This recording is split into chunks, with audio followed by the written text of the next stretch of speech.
पहिनी के गिरवा रंगे साड़ी तैयार बनी कब से हम राजा। पहिनी के गिरवा रंगे साड़ी तैयार बनी कब से हम राजा। चली ना देवघर नगरिया हो हमहू चलब राजा। चली ना देवघर नगरिया हो हमहू चलब राजा। सुल्तानगंज से ई जलवा भराई रची रची सुंदर सा कांवड़ सजाइबे। सुल्तानगंज से ई जलवा भराइबे रची रची सुंदर सा कांवड़ सजाइबे। कांधे पे लेके कंवरिया हम बोल बम बोलबे राजा। चली ना देवघर नगरिया हो हमहू चलब राजा। चली ना देवघर नगरिया हो हमहू चलब राजा।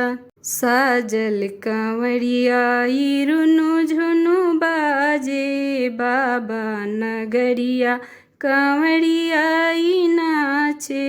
साजल कंवरिया ई रुनु झुनु बाजे बाबा नगरिया कंवरिया ई नाचे। कलकतिया धर्मशाला में अब की रुकल जाइए राजा। चली ना देवघर नगरिया हो हमहू चलब राजा। चली ना देवघर नगरिया हो हमहू चलब राजा।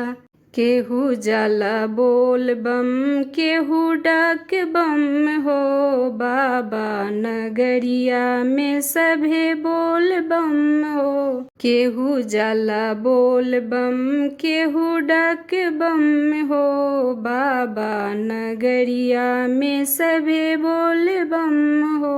किशोर मंजू के पूरा करिया सायब चलल ना जाता ये बाबा।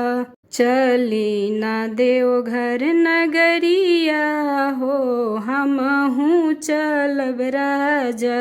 चली ना देवघर नगरिया हो हमहू चलब राजा। पहिनी के गिरवा रंगे साड़ी तैयार बनी कब से हम राजा।